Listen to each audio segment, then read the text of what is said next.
This is Rudy Chavarria for College Web Mentor, a College Web media production. Today I have the pleasure of interviewing author Robert Sungenis. We will be chatting about his newly published book and a subject that is talk of the town, especially in the celebrity world: flat earth, flat wrong, and historical, biblical, and scientific analysis. The book is available now at flatearthflatwrong.com. See, the bottom line here is some people believe that the earth really is flat. This is a very interesting interview. I personally found the subject entertaining, a bit comical, and very enlightening. I hope you enjoy this interview as much as I did.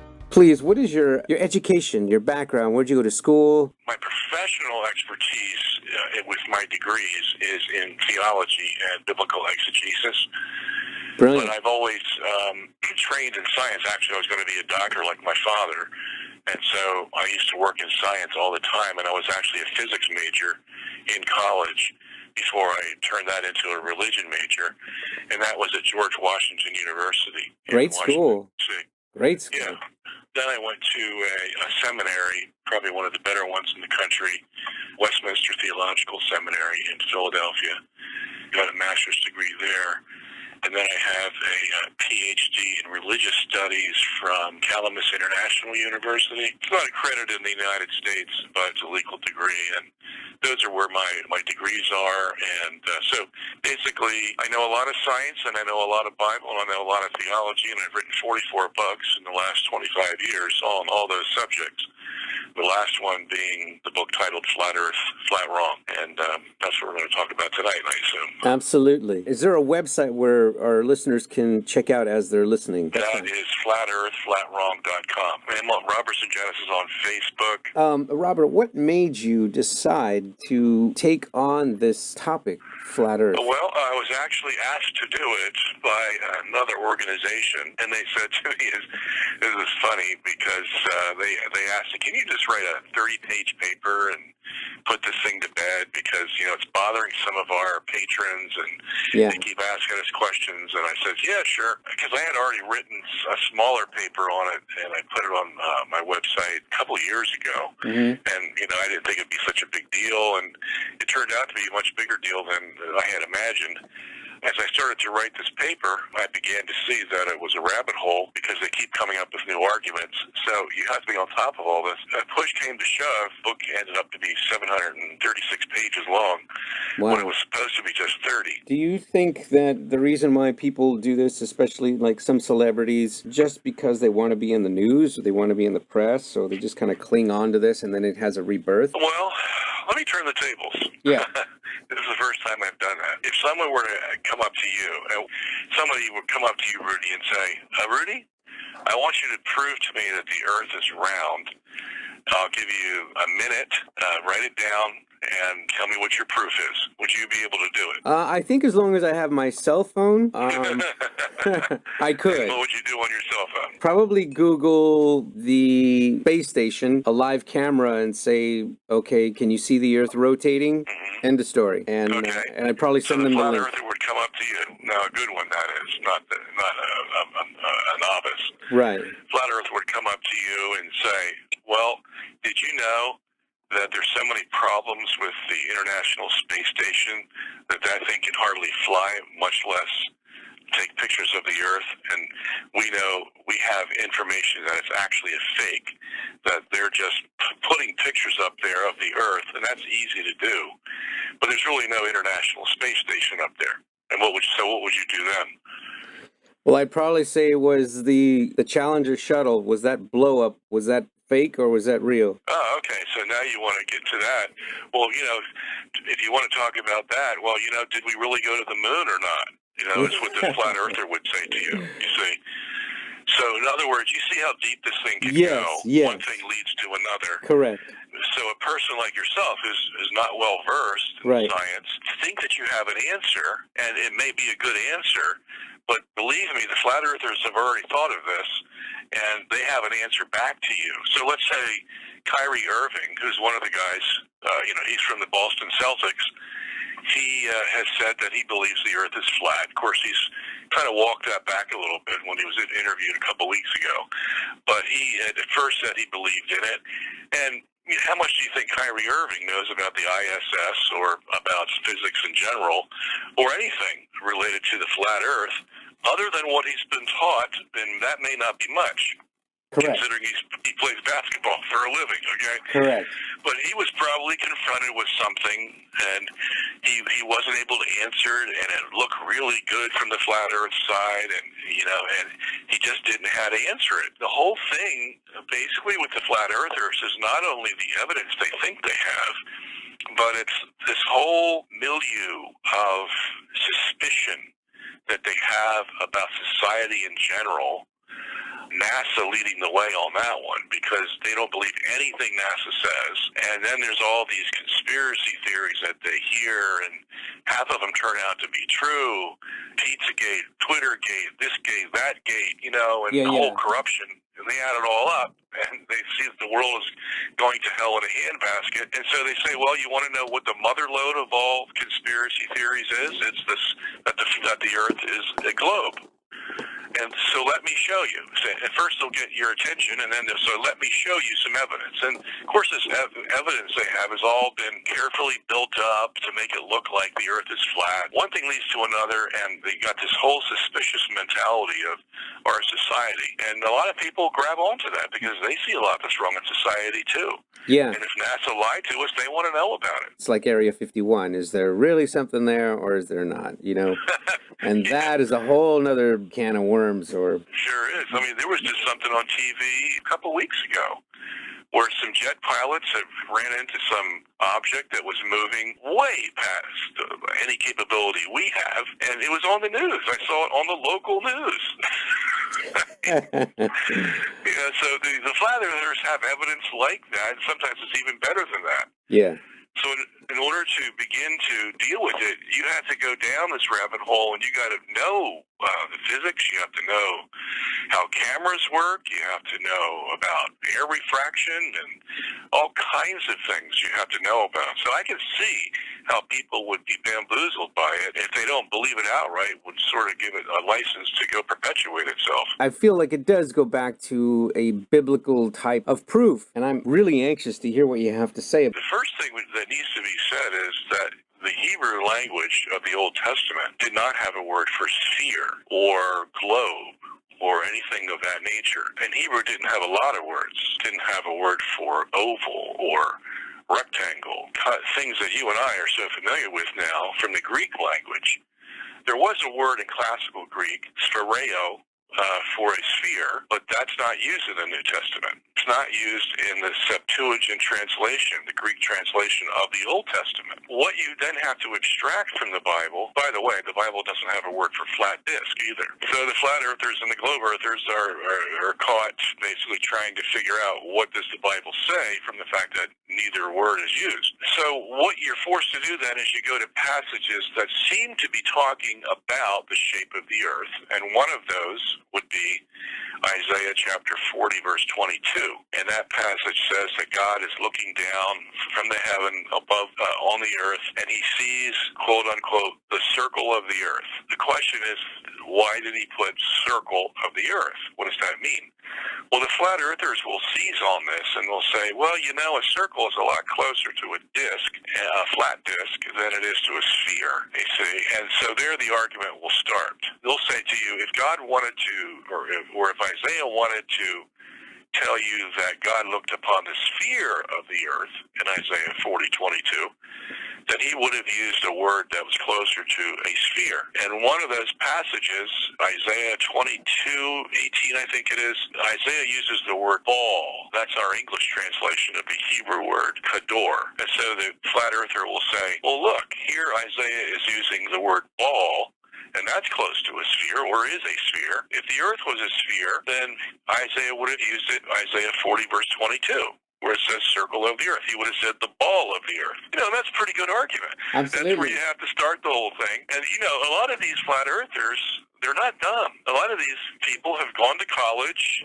They've got good jobs. Of course, there are a lot of what they call trolls out there, and a lot of people that are just in it for their 15 minutes of fame. There are some smart dudes out there, okay? And some of them have made movies about this. There's one guy I talked to about this issue, Mark Sargent is his name, and he's in a movie that debuted at the Toronto Film Festival this past year. It has director, producer, writers, you know, the whole bit. So there's some money behind it, and there's some convinced people behind it.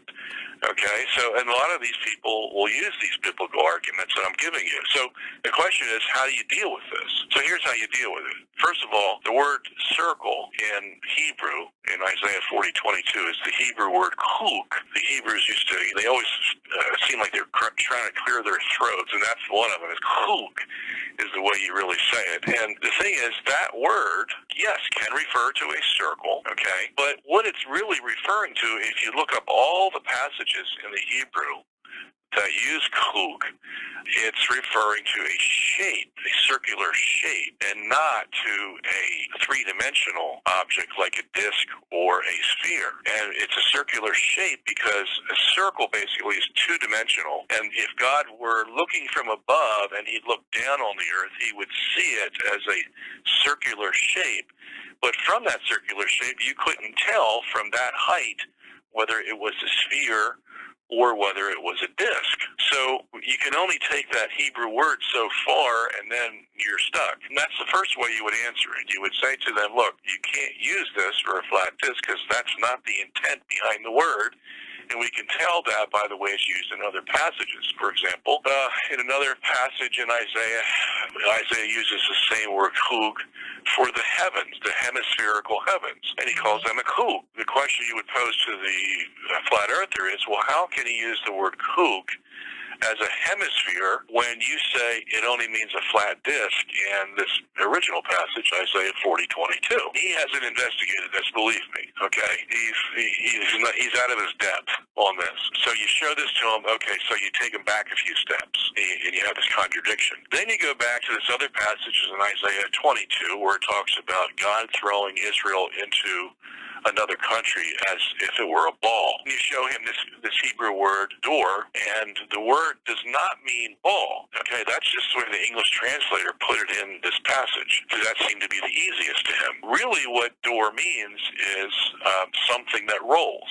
Okay, but you and I know that things that roll could be a sphere, it could be a disc, it could be a cylinder, it could be a polygon with many sides, and it would roll. Okay, so which one is in view? That verse doesn't tell us, but the flat earthers will assume that it's referring to a sphere. Can't do that, you see. So now we have them two steps back. And then, we'll take a passage like, where the Bible talks about the four corners of the earth. This is one of their favorites. And they'll say, how can a sphere have four corners? Okay, logical argument. Very logical. But a flat disc doesn't have four corners either, does it?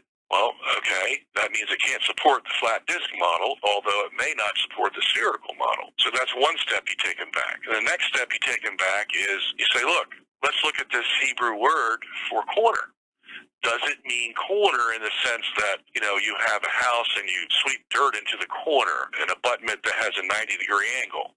Is that what the word's referring to? Well, yes, sometimes it does refer to that, but not all the time. You see, in the Hebrew, the word was much more general.